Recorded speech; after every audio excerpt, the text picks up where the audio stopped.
پاکستان کی پوری عوام اس وقت مذاق بنی ہوئی ہے کہ ہمارا کیا امیج جا رہا ہے دنیا کے سامنے۔ ایک تو تعارفی الیکشن تھا، دوسرا تعارفی الیکشن کے بعد سچویشن کچھ ڈیفرنٹ تھی، کیونکہ اس وقت ایک طرف میں الیکشن لڑنے جا رہا تھا، دوسری طرف میرے اوپر FIRs کی پرچوں کی بھرمار تھی۔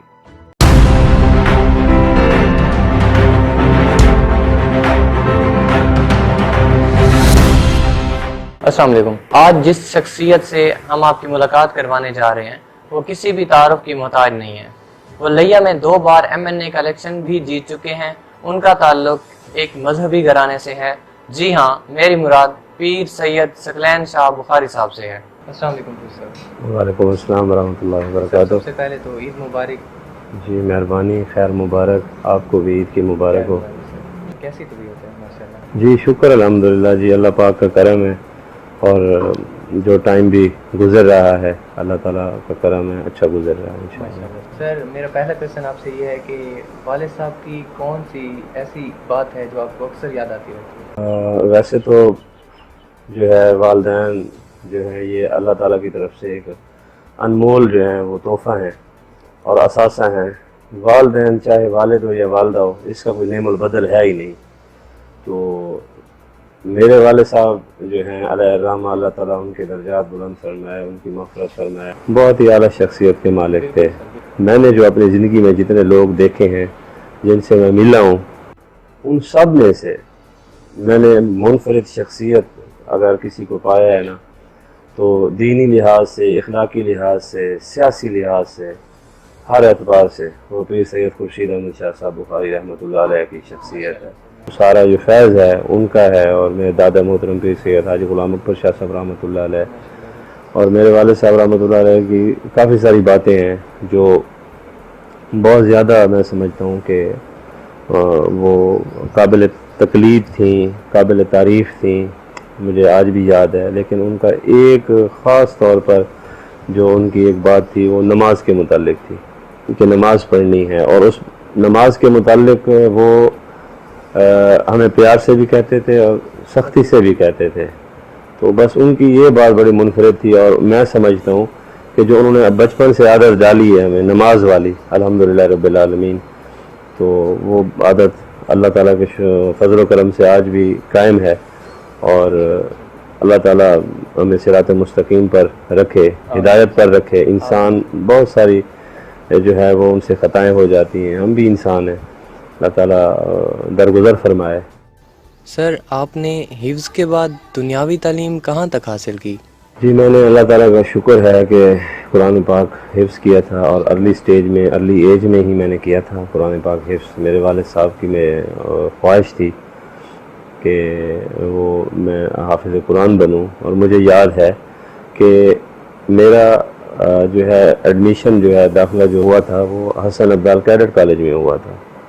تو میرے والد صاحب رحمۃ اللہ علیہ جو تھے، ان کی خواہش تھی کہ میں پہلے حافظ قرآن بنوں، اور میں جا رہا تھا ٹرین پر، لیا سے اتار کر، ٹرین سے اتار کر وہ مجھے واپس لے آئے، اور میرے چچا محترم سید اقبال احمد شاہ صاحب جو تھے ان کو انہوں نے کہا کہ یہ حسن عبدال کی تعلیم اتنی ضروری نہیں ہے، قرآن پاک کا حفظ کرنا ان کے لیے ضروری ہے۔ تو میں نے قرآن پاک کا حفظ کیا اس ٹائم، اور اس کے بعد پھر جو اپنا تعلیم ہے وہ سلسلہ میرا شروع ہوا۔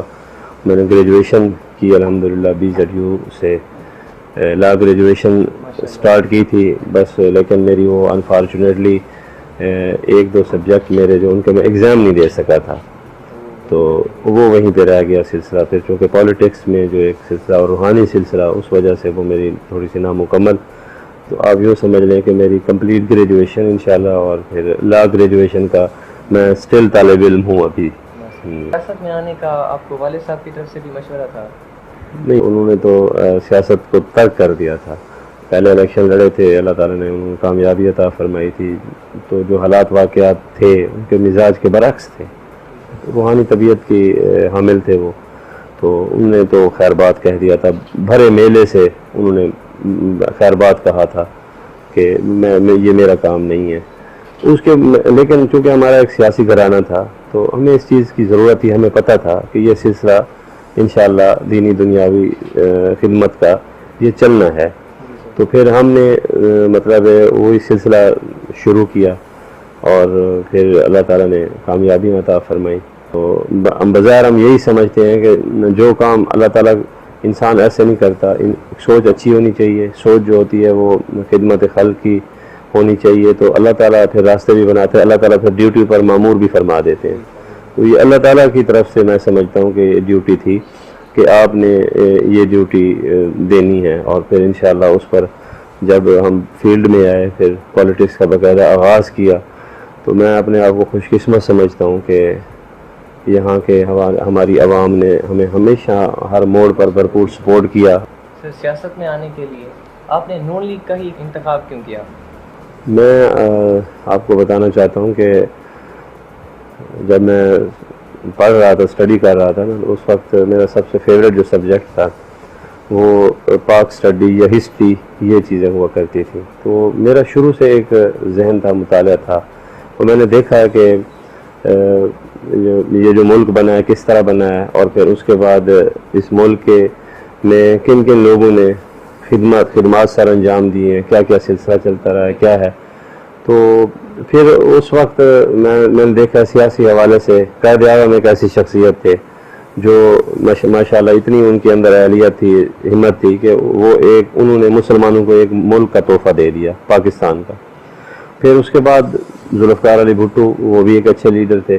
لیکن میں نے اپنی عمر میں زمانۂ طالب علمی میں نے دیکھا کہ جس سٹائل سے, جس طرح, جس انداز سے میاں محمد نواز شریف صاحب کام کرتے ہیں, یا میاں محمد نواز شریف صاحب کا ایک سٹائل ہے عوامی خدمت کا, ملک کی خدمت کا, اور انٹرنیشنلی ورلڈ وائڈ جو لیڈرشپ جو ہے وہ اپنے آپ کو منواتے ہیں, میں ان سب چیزوں کو دیکھ رہا تھا.